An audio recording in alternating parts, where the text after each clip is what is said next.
días, buenas tardes o buenas noches, mis amigos.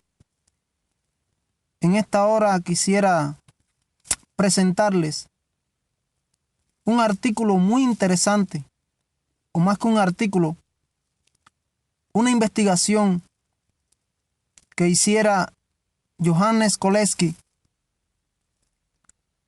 y hizo una publicación acerca de las 95 tesis para los adventistas del séptimo día como pueblo remanente del tiempo final. Esas 95 tesis para la iglesia adventista del séptimo día fueron escritas por ese hermano llamado Johannes Koleski, que ha sido traductor al alemán del pastor Ted Wilson, que es presidente de la Asociación General de los Adventistas del Séptimo Día. Antes de comenzar a leer, debemos entender que estas 95 tesis escritas por este hombre, modernas para el tiempo actual, contienen mensajes serios, muy sorprendentes y muy alentadores, que son reconfortantes e inspiradores. Estos intentan describir lo que Cristo quiere que nos traiga el reavivamiento final deseado. Tan maravilloso como es este punto de vista, tan seguro es que solo se puede lograr contra una fuerte resistencia. Sí.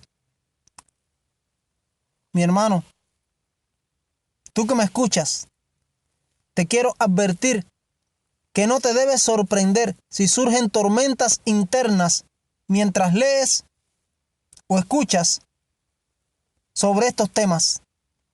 Y más si quieres implementar en tu vida y en la vida de tu iglesia, en la vida de tu familia, lo que te voy a compartir aquí.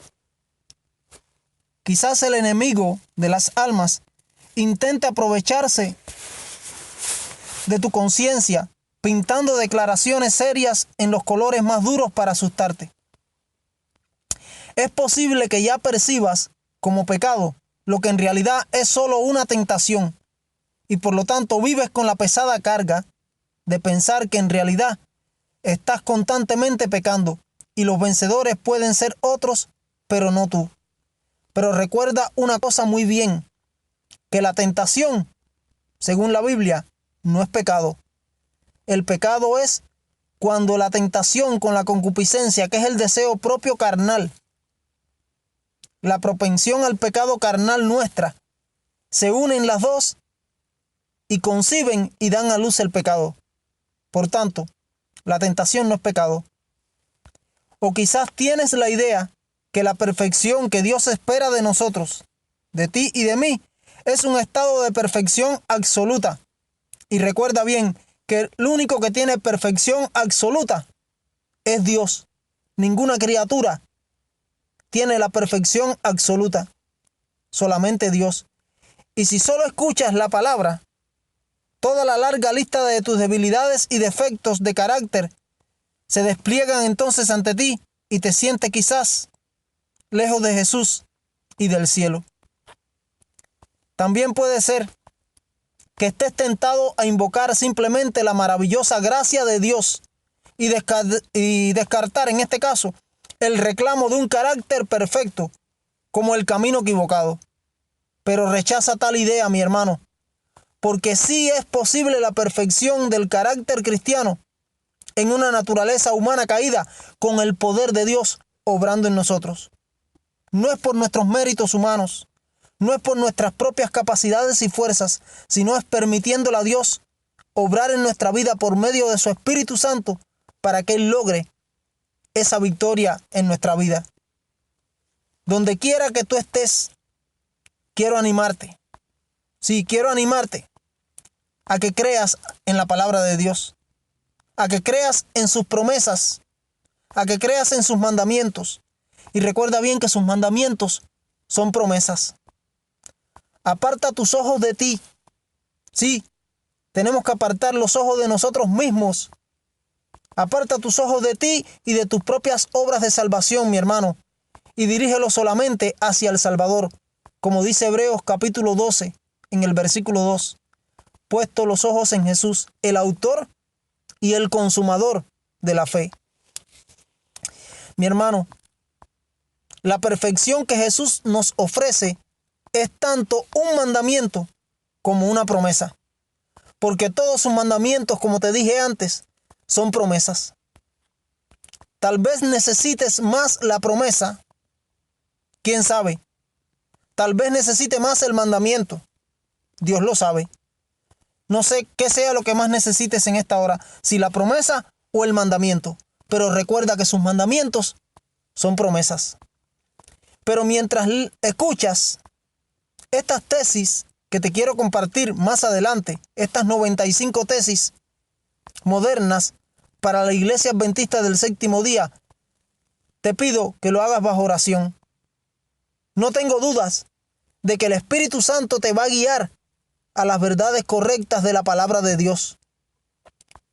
Te deseo su Espíritu Santo que llene tu mente, que llene tu corazón, que te abra los oídos, el entendimiento, la mente y el corazón para que te guíe a toda la verdad y las más sinceras bendiciones mientras estudias este tema o asunto, mientras me escuchas y después en tu estudio personal e individual.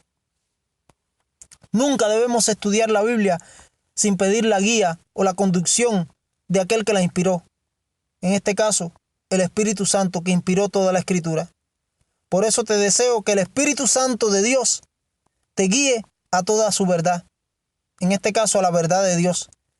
Y te deseo las más sinceras bendiciones del cielo mientras estudias este tema o asunto. Estas 95 tesis fueron escritas, como te dije, por Johannes Koleski en Nuremberg en el mes de junio de este año 2019. Y dice así lo que él escribió.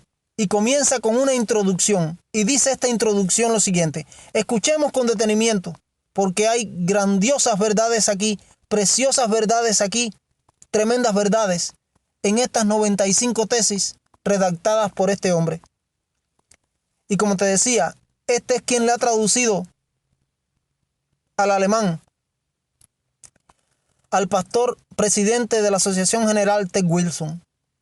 Dice la introducción: por amor a la verdad y con la intención de desechar todo lo que podría impedir al Espíritu Santo de traer reavivamiento y reforma entre el pueblo de Dios, y para que la proclamación mundial del mensaje de los tres ángeles pueda ser concluida y Cristo pueda regresar muy pronto, deseo que las siguientes frases sean reflexionadas, escudriñadas bíblicamente y tomadas en serio por cada adventista del séptimo día. Número 1. Tesis número 1.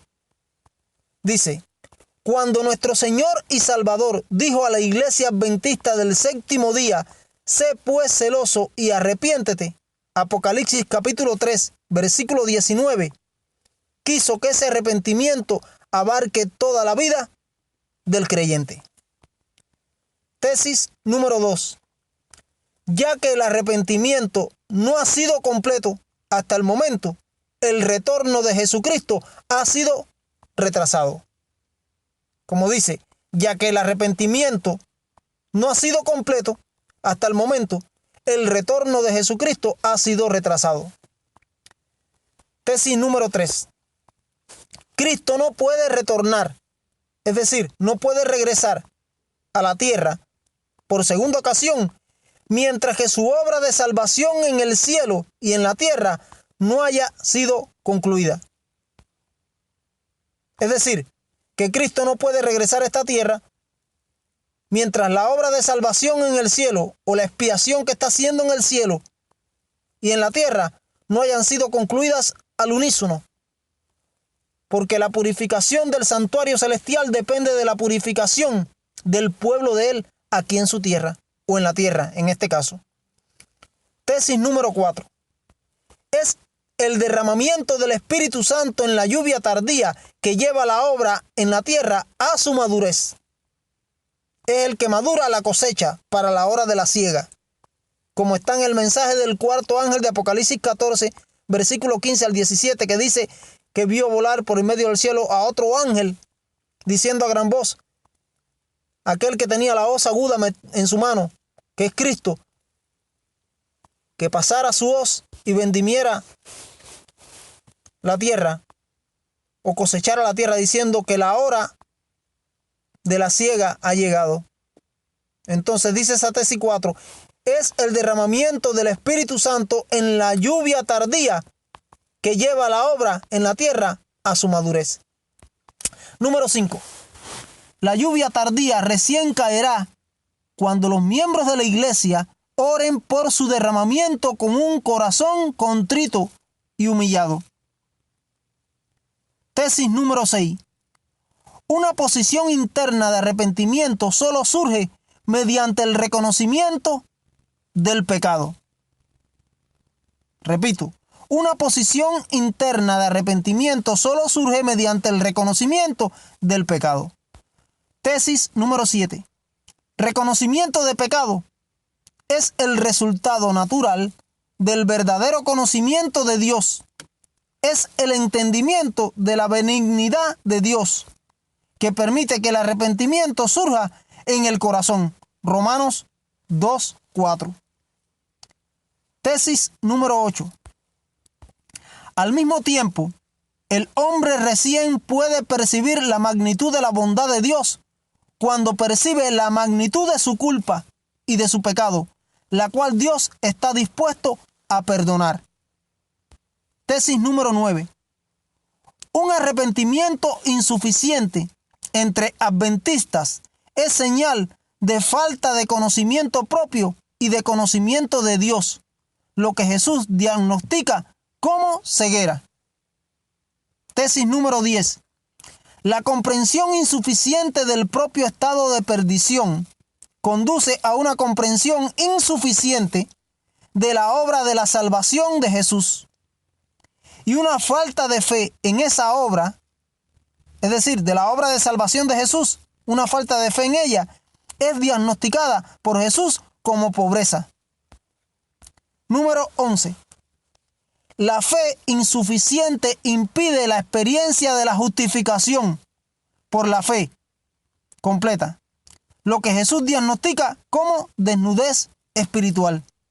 Y repito, dice, la fe insuficiente impide la experiencia de la justificación por la fe completa, lo que Jesús diagnostica como desnudez espiritual. Tesis número 12.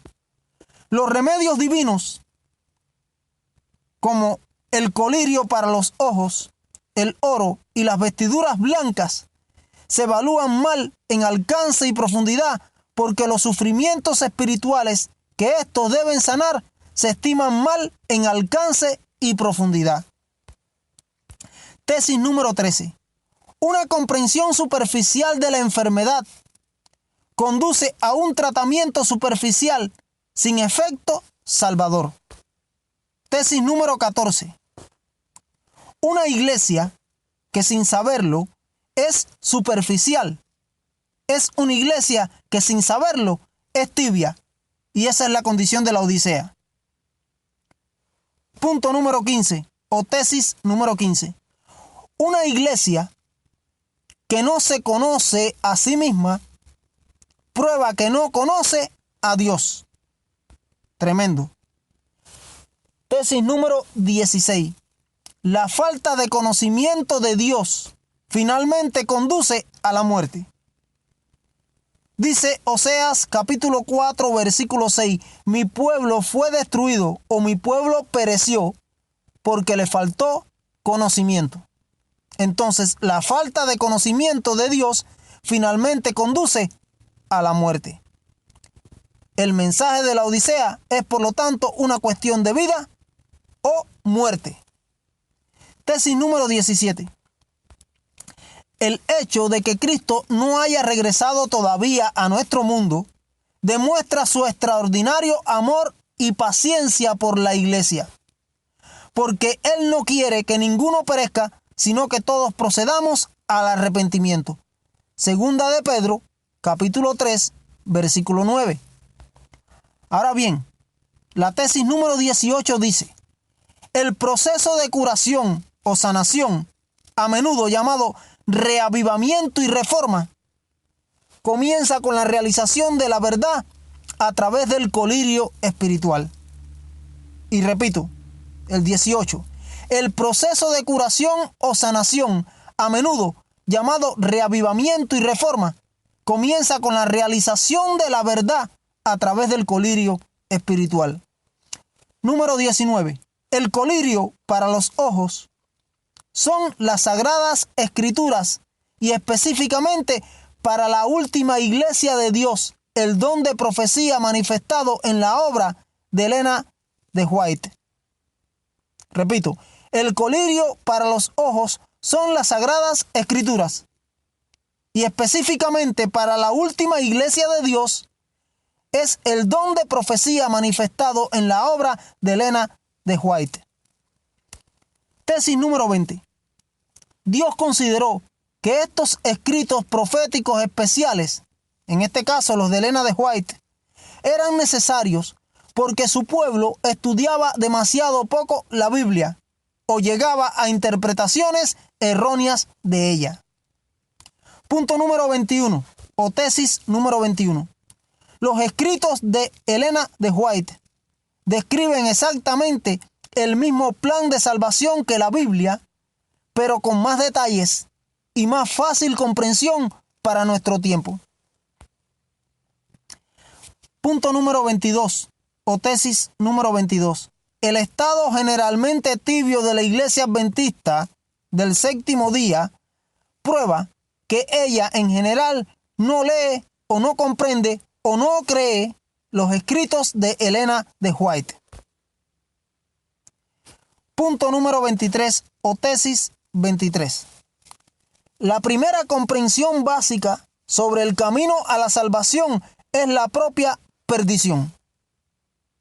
Se manifiesta en la imposibilidad total para el hombre natural de guardar la santa ley de Dios. Romanos capítulo 8, versículo 7. Punto número 24, o tesis número 24. Martín Lutero llegó, por medio de su propia experiencia, a una comprensión profunda de esta verdad. Pero él no puso el mismo énfasis en la siguiente verdad igualmente importante. Tesis número 25. Todo es posible para los fieles creyentes que viven en comunión viva con Cristo. Marcos 9, 23. Punto número 26, o tesis número 26. El desequilibrio entre estas dos verdades condujo a un desequilibrio en la comprensión de Lutero de la justificación y la santificación. Sin embargo, Lutero era definitivamente más equilibrado que muchos de aquellos que más tarde se refirieron a él. Tesis número 27. Fue así como en el cristianismo evangélico, surgió una comprensión unilateral de la salvación, que entendió la justificación como la redención en sí misma, en lugar de entenderla como parte de la salvación. Punto número 28, o tesis número 28. La comprensión evangélica experimentó una corrección y expansión divinamente dirigida por los movimientos posteriores a la Reforma, como los metodistas y los pietistas, que pusieron más énfasis en la santificación. Punto número 29, o tesis número 29. Dios completó nuestra comprensión del plan de la salvación cuando reveló al movimiento adventista en 1844 la enseñanza del santuario celestial.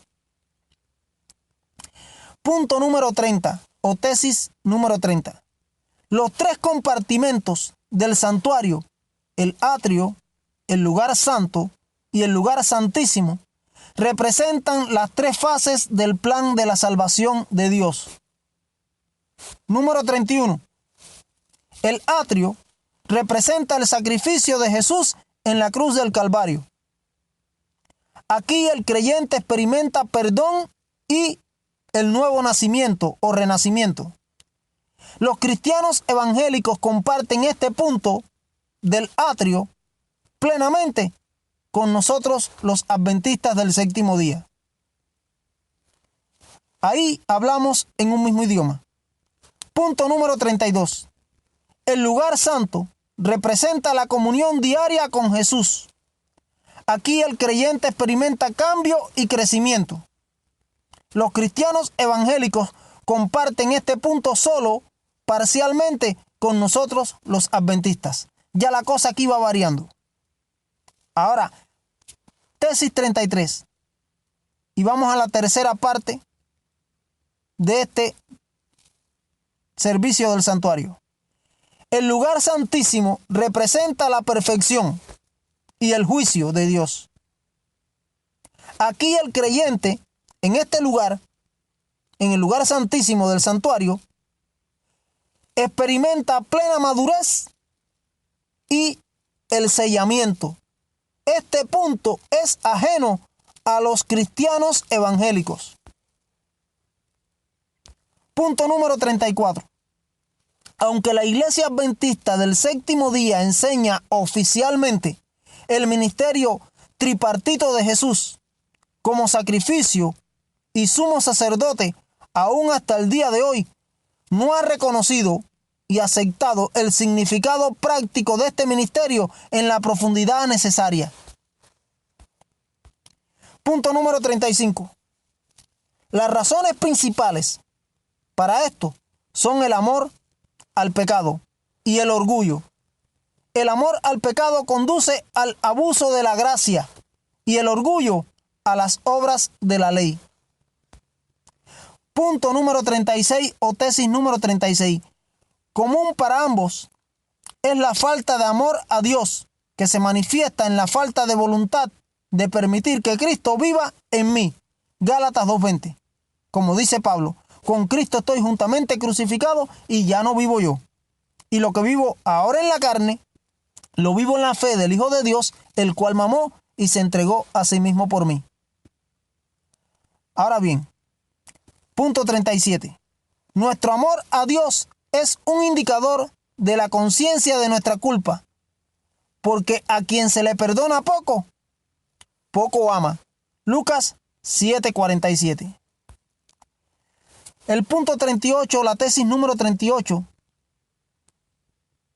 dice así: el plan de salvación consiste en que Dios nos otorga pleno reconocimiento del pecado, para luego, cuando lo pedimos o cuando le pedimos, perdonarnos completamente y despertar de esta manera en que nosotros, el amor indiviso por Dios, que conduce al deseo de imitar completamente los atributos divinos, entonces el Espíritu Santo coloca obediencia completa en nuestros corazones. Sí, de la cual se desarrolla finalmente un carácter perfecto que nos habilita a la comunión plena con Dios en la eternidad. Punto número 39 o tesis 39. En todos estos pasos, Cristo es el autor y consumador de la fe. Hebreos capítulo 12, versículo 2. Por lo cual la gloria humana está excluida del plan de la salvación. Romanos 3:27. Sin embargo, es nuestra tarea vivir de acuerdo con las buenas obras que Dios preparó en Cristo de antemano. Efesios 2:10. Por lo que nuestra salvación no sucede sin nuestra propia colaboración. Filipenses capítulo 2, versículo 12. Que sin embargo, no tiene mérito ante Dios. Lucas 17:10. Y no debe confundirse con justificación por obras. Tesis número 40. Sed pues vosotros perfectos, como vuestro Padre que está en los cielos es perfecto. Mateo 5:48. Dicho por Jesús en el Sermón del Monte. Este mandamiento es una promesa. El plan de salvación tiene como meta nuestra completa liberación del poder de Satanás. Tesis 41. La tendencia de justificar sus pecados y defectos de carácter conduce a más pecados y defectos de carácter. Tesis número 42. Se llama justicia por la fe, no injusticia a pesar de la fe. Punto número 43 o tesis número 43. Recién cuando comprendamos que no hay excusa para el pecado, realmente nos lamentaremos por él. Recién entonces dejaremos que Cristo entre completamente en el templo de nuestra alma para que Él pueda limpiarlo y purificarlo de toda maldad. Como dice 1 de Juan 1:9. Que si confesamos nuestros pecados, Él es fiel y justo para perdonar nuestros pecados y no solo perdonar, sino para limpiarnos de toda maldad. 1 de Juan 1:9. Tesis número 44. La proclamación en la Conferencia General de 1888 en Minneapolis fue un avance de Dios para guiar a la Iglesia al pleno reconocimiento del plan de la salvación, allanando así, de esta manera, el camino para la lluvia tardía, el fuerte pregón y la segunda venida de Cristo. Tesis número 45. El hecho de que unos 131 años después, en este 2019, aún oramos por el reavivamiento y la reforma dentro de nuestras filas, prueba sin duda alguna que este avance no tuvo éxito a partir del año 1888, porque llevamos aquí ya varios siglos, un siglo y medio. Punto número 46. La misma circunstancia refuta a la vez la afirmación de que el mensaje de 1888, después de la resistencia inicial, fue aceptado por la gran mayoría de los hermanos y ahora se enseña de manera general en la iglesia adventista. Punto número 47. Esta afirmación es más bien sintomática del hecho de que la iglesia ha llegado a estar bajo la influencia de las iglesias de Babilonia y reinterpreta el mensaje de 1888 en retrospectiva a través del lente evangélico de la enseñanza de la justificación. Y repito esta, que es muy interesante e importante. Esta afirmación es más bien sintomática del hecho de que la iglesia ha llegado a estar bajo la influencia de las iglesias que componen Babilonia y reinterpreta el mensaje que fue dado en 1888 en retrospectiva a través del lente evangélico de la enseñanza de la justificación. Tesis número 48. Otros signos de esta influencia son un cambio en el énfasis del proceso de salvación, alejándose del santuario y moviéndose hacia el Gólgota, el cambio en la comprensión de la naturaleza humana de Jesús, de caída a no caída, así como el renombramiento del juicio investigador en juicio previo al advenimiento. Punto número 49, o tesis número 49. La comprensión adventista de la obra redentora de Jesús, tal como se proclamó también en el año 1888, se basa en los conocimientos de la Reforma, pero va más allá de la Reforma. Tesis número 50. Durante la época de la Reforma protestante, el sacrificio sustituto de Jesús en el atrio era la gran verdad presente de aquellos días. Hoy, en nuestro tiempo, es verdad presente el ministerio sacerdotal de Cristo Jesús en el lugar santo y especialmente el juicio investigador y la purificación del santuario en la expiación desde 1844 en el lugar santísimo. Pero las tres fases forman una unidad armoniosa en su conjunto. Tesis número 51. Durante la época de la Reforma, la gracia y el perdón fueron el gran descubrimiento y hoy es la santificación y la perfección de la iglesia desde el año 1844. Pero todo es parte de un gran todo, porque todo es un conjunto. Gracia, perdón, pero también santificación y perfección. Todo es un paquete.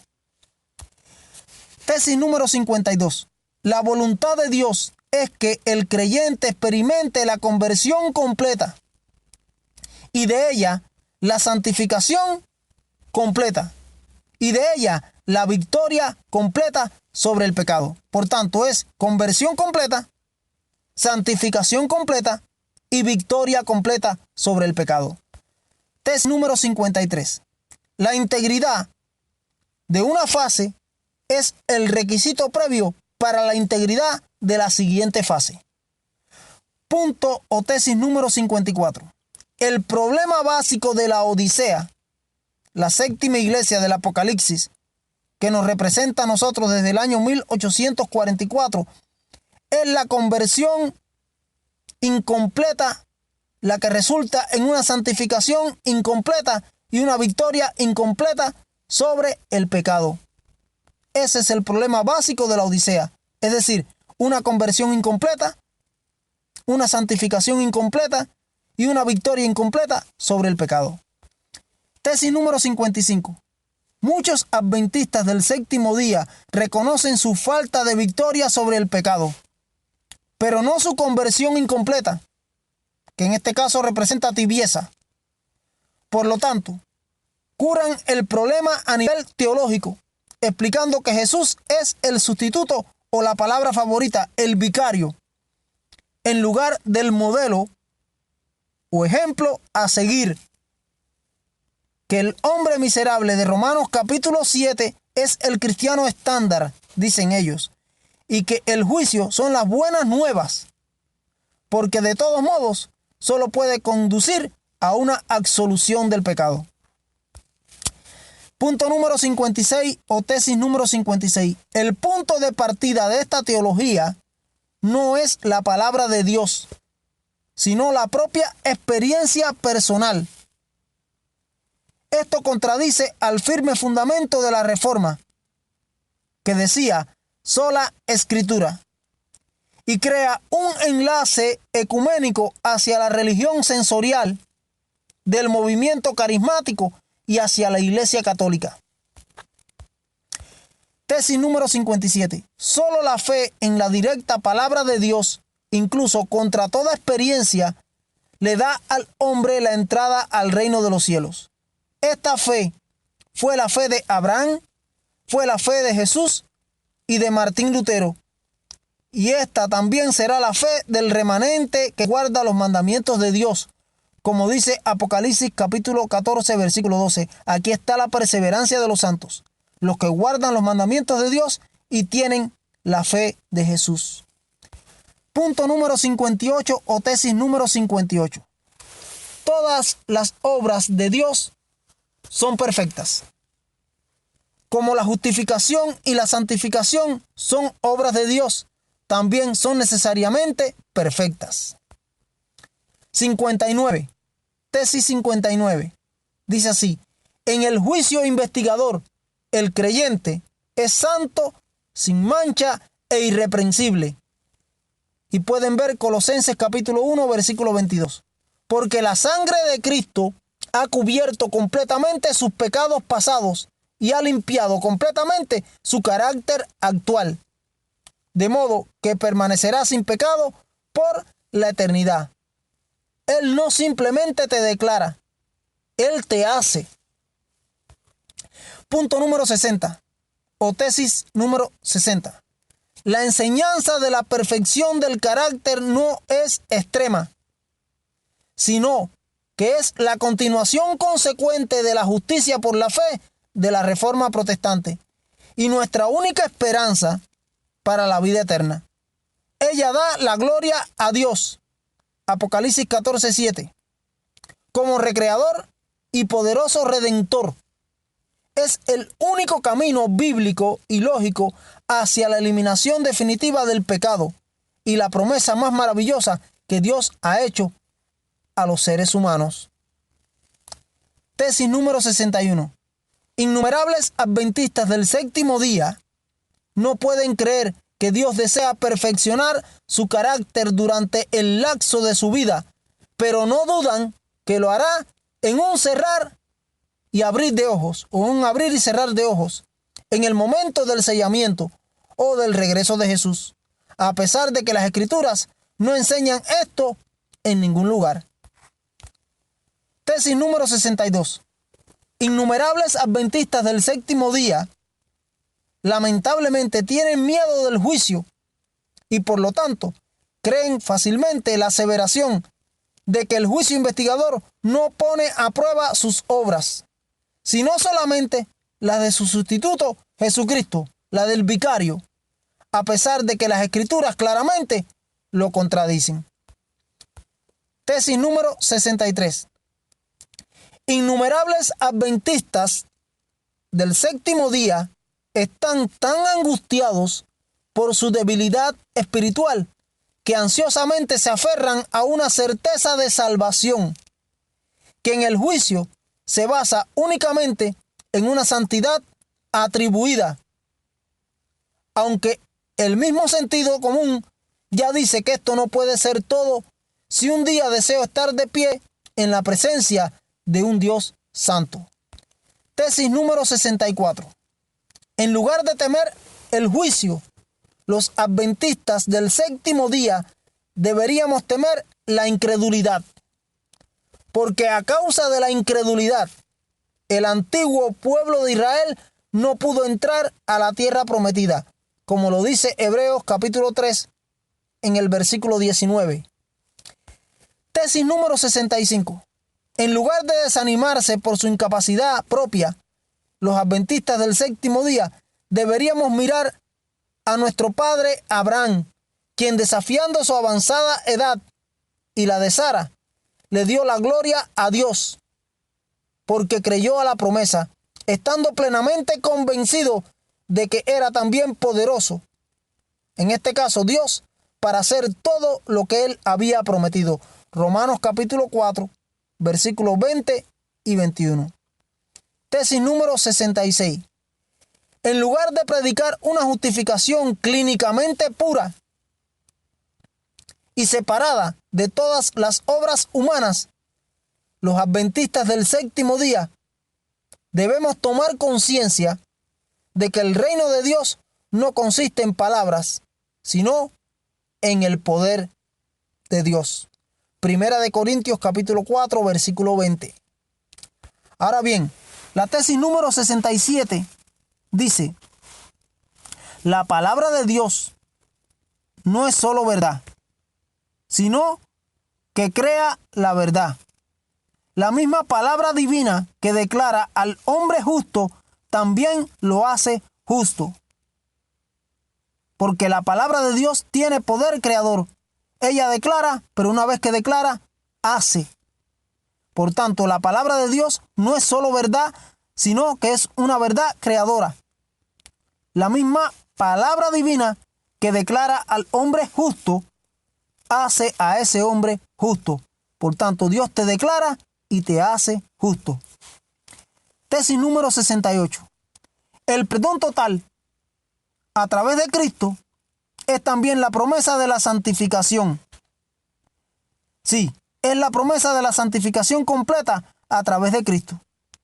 Si creemos lo primero, aunque no lo podamos ver ni sentir, podemos creer en la misma medida también lo segundo, aunque no lo podamos ver ni sentir. En este caso, que el perdón total a través de Cristo es también la promesa de la santificación completa o total a través de Cristo. Tesis número 69. Un servicio de mediador que ofrece perdón una y otra vez. Y escuchen bien esta. Un servicio de mediador en el santuario celestial, que es la obra que Cristo hace, como sumo sacerdote y como abogado. Un servicio de mediador que ofrece perdón una y otra vez, pero no una santificación completa, prolongaría entonces el pecado en lugar de quitarlo, y convertiría a Cristo en un ministro del pecado. Gálatas capítulo 2, versículo 17. El obedecer es mejor que los sacrificios. Primera de Samuel 15:22. Ahora, tesis número 70. Si la palabra de Dios es un martillo que quebranta la piedra, como dice Jeremías 23, versículo 29, y si la roca es Cristo Jesús, que por nuestra culpa fue quebrantado, entonces puede también quebrar nuestros corazones duros y hacernos nuevas criaturas. Sí, porque la palabra de Dios es un martillo que quebranta la piedra, y Él puede quebrar nuestros corazones duros y hacernos nuevas criaturas. Tesis número 71. La promesa de un nuevo corazón lleno de amor es la esencia del nuevo pacto.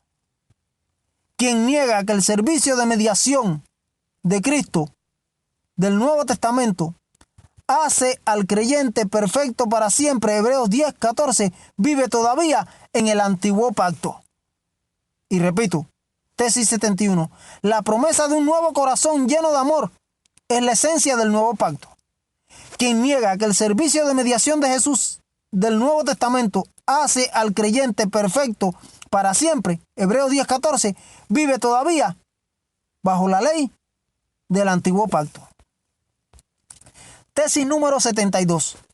Justamente porque el nuevo pacto trae perfección, el ministerio de Jesús en el santuario celestial algún día puede cesar. Y amén por eso. Hebreos capítulo 10, versículo 1. Y repito, tesis 72. Justamente porque el nuevo pacto trae perfección, el ministerio de Jesús en el santuario celestial algún día podrá cesar. Hebreos 10:1. Ahora, tesis 73. Se impidió la entrada de Israel a Canaán porque el pueblo se unió a quienes predicaban incredulidad, pero deseaba apedrear a Josué y Caleb, quienes alentaron la fe en el poder ilimitado de Dios. Sí, se impidió la entrada de Israel a la tierra de Canaán porque el pueblo se unió a quienes estaban predicando la incredulidad, porque decían que la tierra no se podía conquistar, porque habían gigantes, ciudades amuralladas, carros errados, y que era imposible. Y cuando Josué y Caleb vinieron con el mensaje positivo de que sí se podía porque el Señor podía darles la tierra, entonces intentaron apedrear a Josué y Caleb, quienes alentaban la fe en el poder ilimitado de Dios. 74. Tesis 74. El ingreso de la iglesia adventista en la Canaán celestial se impide hasta el día de hoy porque las iglesias escuchan más a los muchos que predican incansablemente contra la perfección del carácter y pelean contra los pocos que señalan, como Josué y Caleb, el poder redentor ilimitado de Dios, considerándolos extremistas. Tesis 75.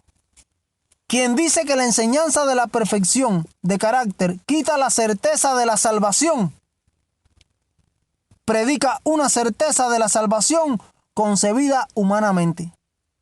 Sí, mis hermanos, quien enseña que la perfección del carácter quita la certeza de la salvación, está predicando una certeza de la salvación concebida humanamente.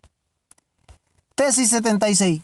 La pregunta frecuente: ¿tienes la certeza de la salvación? Revela una falta de comprensión del Evangelio. 77. La pregunta crucial debería ser: ¿amas a Jesús?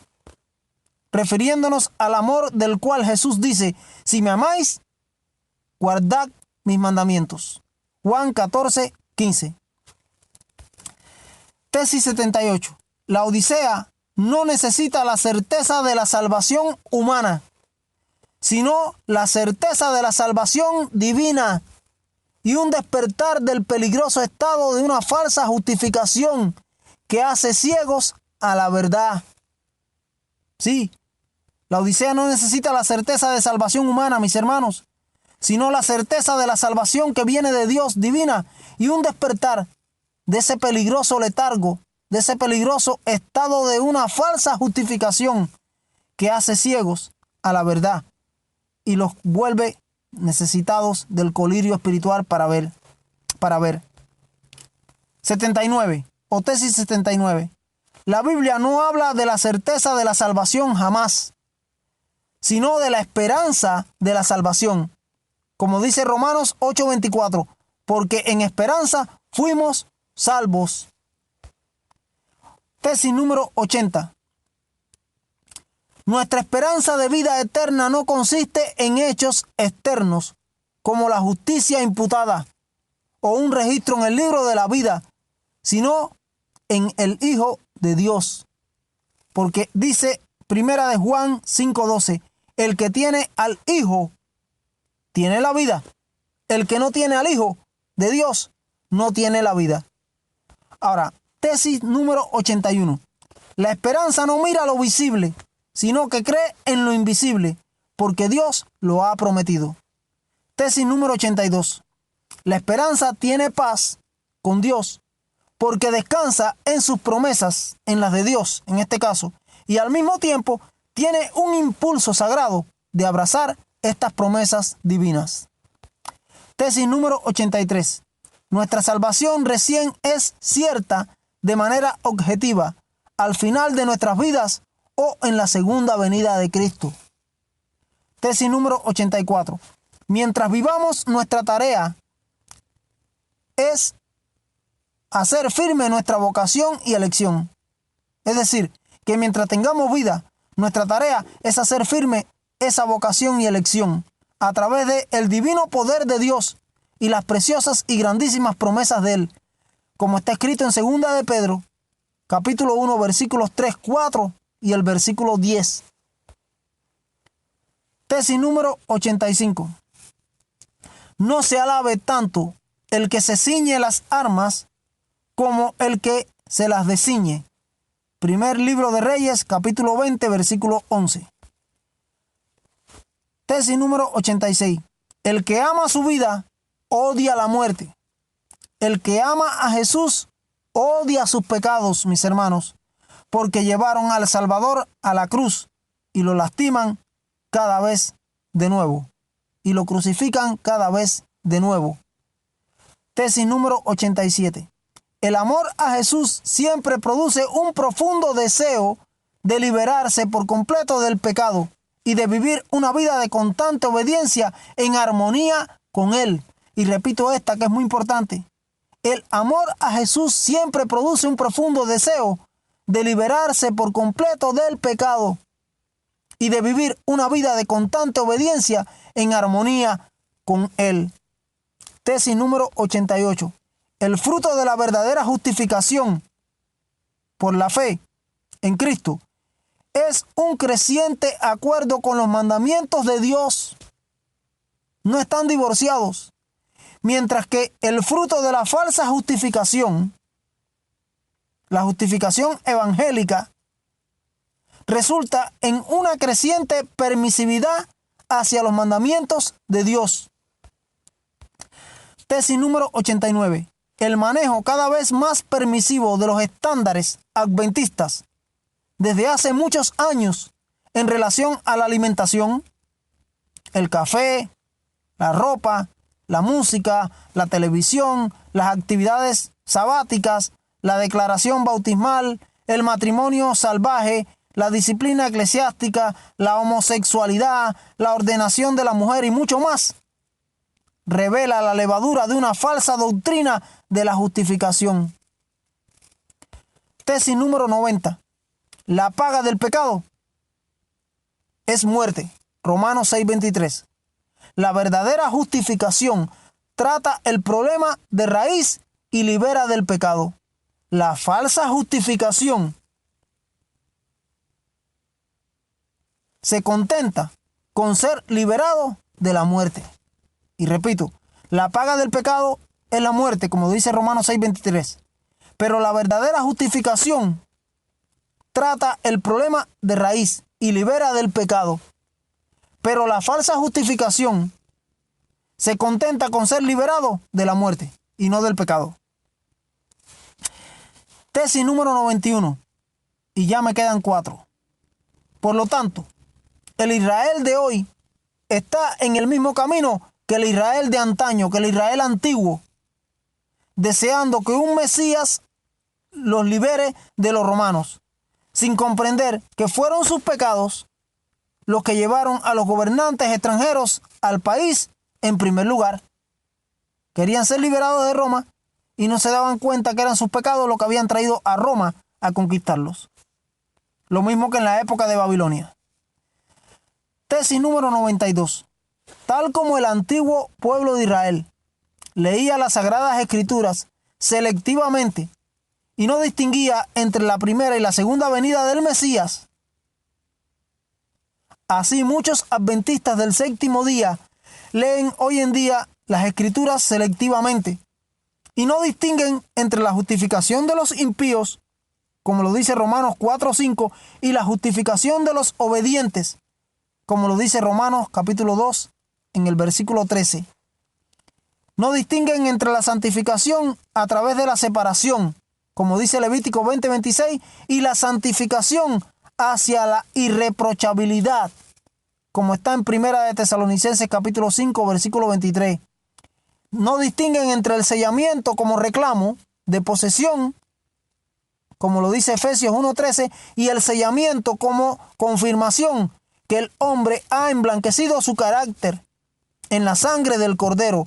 Apocalipsis capítulo 7, versículos 3 y el versículo 14. La tesis número 93. Si deseamos invitar a otros a temer a Dios y darle gloria y adorarlo como el Creador, como dice el mensaje del primer ángel de Apocalipsis 14, 6 y 7, entonces nuestro propio temor a Dios debe manifestarse en una obediencia plena a Él, a su ley. Entonces debemos darle la gloria en todos los ámbitos de nuestra vida y demostrar así nuestra creencia en una creación perfecta del mundo en 6 días, en que no tenemos dudas acerca de una recreación completa del hombre en el transcurso de su vida. Tesis número 94. Si queremos proclamar la caída de Babilonia y llamar a otros a salir de este sistema de rebelión y adoración de ídolos, Apocalipsis 14, 8 y 18, 4, primero debe terminarse nuestra propia rebelión contra Dios, que se manifiesta en incredulidad y desobediencia respecto a su camino de salvación. Sí, mis hermanos, si queremos proclamar al mundo la caída de Babilonia en la confusión y llamar a otros a salir y abandonar ese sistema de rebelión contra Dios y de adoración de ídolos falsos, primero debemos terminar nuestra propia rebelión contra Dios, que se manifiesta en la incredulidad y en la desobediencia respecto al camino de salvación que Él nos ha trazado. Y tesis número 95.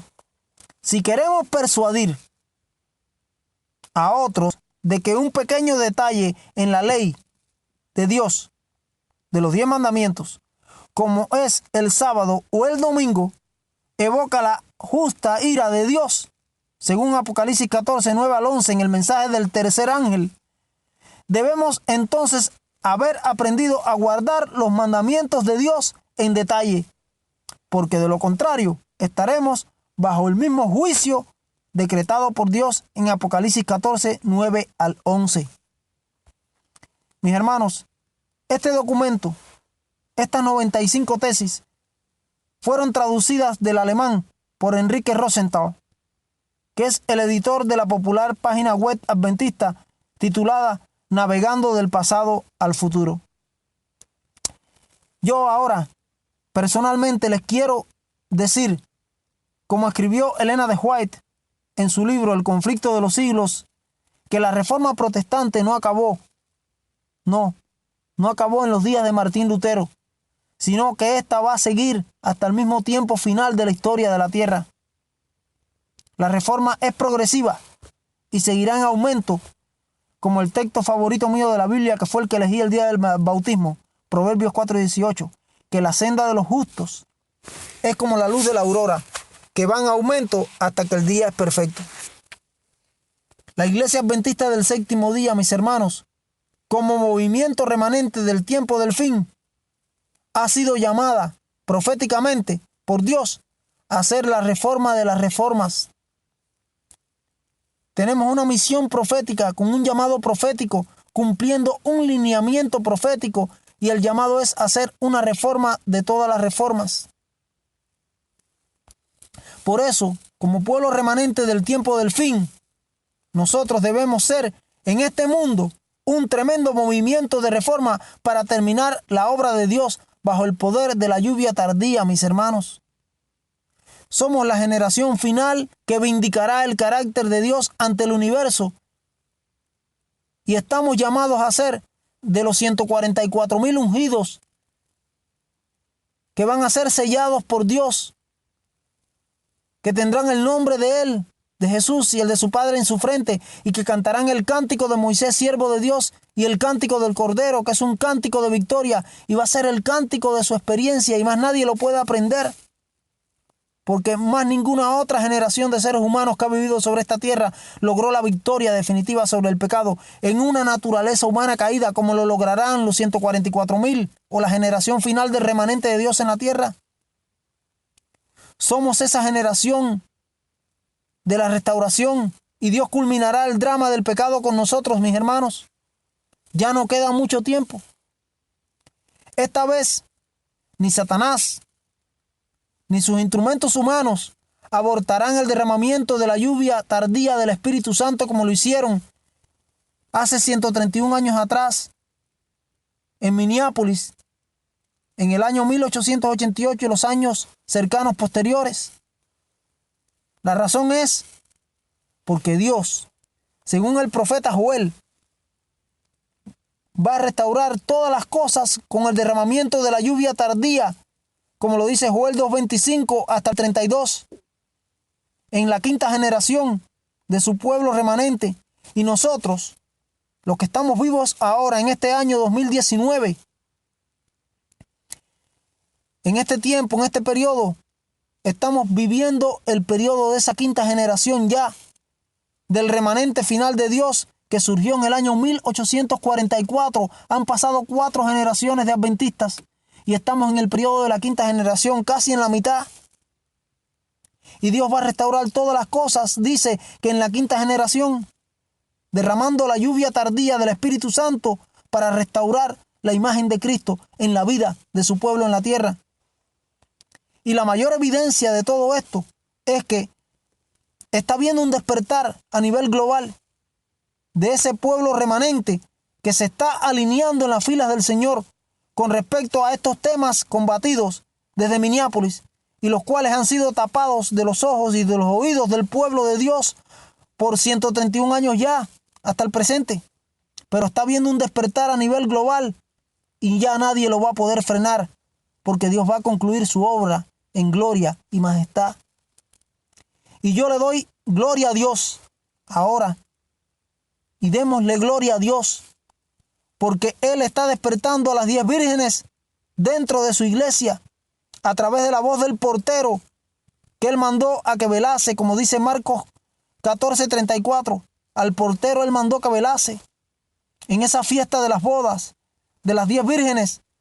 Muchos creen que está representado por 2 grupos solamente y que todas están dormidas. No. Las 10 vírgenes se durmieron, pero dentro había alguien despierto. No era ni el esposo porque él venía, ni era la voz de un ángel. Y dice Marcos 14:34, en el contexto paralelo de la parábola de las 10 vírgenes de Mateo 25, del 1 al 13, que era el portero el que estaba despierto, que el Señor mandó a que velase, y el portero se mantuvo despierto, y este nunca se durmió, sino que estuvo velando, con su vista puesta en el horizonte, y distinguió entonces las señales de la cercanía del esposo, y dio el clamor de la medianoche de Mateo 25:6, viene el esposo, salid a recibirle. Y se despertaron todas, pero lamentablemente 5 de ellas, de esas 10 que estaban dormidas en la boda,